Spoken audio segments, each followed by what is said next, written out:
నిజంగా మనకి ఏది సరి అయినది, ఏది సరికానదు, ఏది ఉపయోగపడేది, ఏది ఉపయోగపడదో మనకి నిర్దిష్టంగా తెలియదు.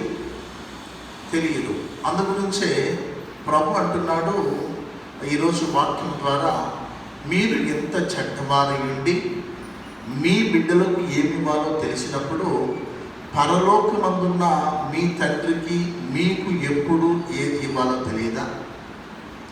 ఒక బిడ్డ, ఒక కుమారుడు ఎవరైనా కానీ ఒక చేపను అడిగితే దానికి బదులు వేరేది హాని చేసేది ఇవ్వరు కదా అనేసి చెప్తూ ఉన్నారు. జీవితంలో నిజంగా మనకు తెలియాల్సింది ఏమిటి అంటే, ఎప్పుడు ఏది కావాలో మనము దాన్ని అడగటం. అయితే నీకు తెలుసా, దేవుడికి తెలుసా అంటే, నిజంగా దేవునికి మించినటువంటి జ్ఞానవంతులు అయితే మనం కాదు. దేవుడు ఎప్పుడు ఏది నీకు అవసరమో, ఏది ఎప్పుడు నీకు ఇవ్వాలో అది దేవుడు తప్పనిసరిగా ఇస్తాడు. అలానే నిన్ను అడగటం మానేయటం అంటే కాదు. అడుగుడి, మీకు కావలసిన దానికోసం అడగండి.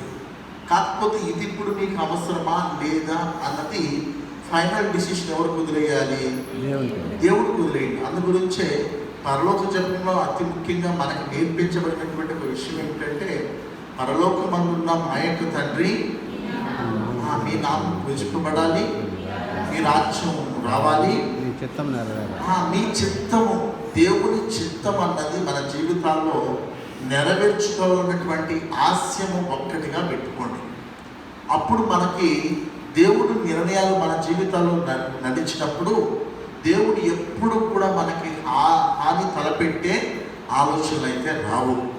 కాబట్టి మనము అవసరాల నిమిత్తము అడుగుట అన్నది చాలా ముఖ్యమైనది. ఈరోజు చూసినట్లయితే మనకి సువిశేషం ముందు వచ్చిన చూసినట్లయితే, ఇప్పుడైనా మీరు పూర్ణ హృదయంతో నా చెంతకు మరలి రండు, నేను కరుణామయుడను దయాపరుడును.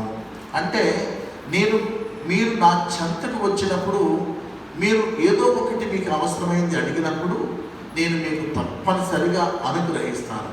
అనుగ్రహించే దగ్గర ఎలా ఉంటుంది? అనుగ్రహించే దగ్గర, దేవుడు నీకు ఇచ్చే దగ్గర ఎలా ఉంటుంది అంటే, నీకు ఏది అవసరమో దేవుడికి తెలుసు మనకంటే కూడా. దేవుని యొక్క జ్ఞానము చాలా చాలా అపారమైనది మన జ్ఞానంతో పోల్చుకుంటే.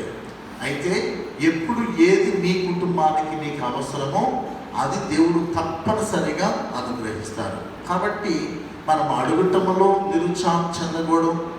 అడిగినది నువ్వు ఈరోజు జరగలేదని నువ్వు నిరుత్సాహం చెందకూడదు.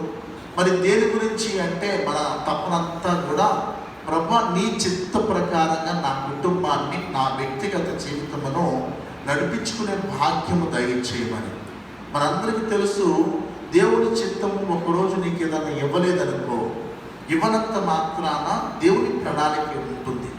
ఒక తల్లో తండ్రో ఒక బిడ్డ వచ్చి జలుబుతో ఉన్నవాడు నాకు ఐస్ క్రీమ్ కావాలంటే తల్లి తండ్రి ఏం చేస్తారు? ఇవ్వకపోతే తల్లి మీద కోపం రావచ్చు, తండ్రి మీద వేషం రావచ్చు, నా తండ్రి నేను అడిగింది ఇవ్వలేదని. కానీ ఈ యొక్క అబ్బాయి పరిస్థితి అంతా కూడా తెలిసిన వాడెవరు? తల్లిదండ్రి.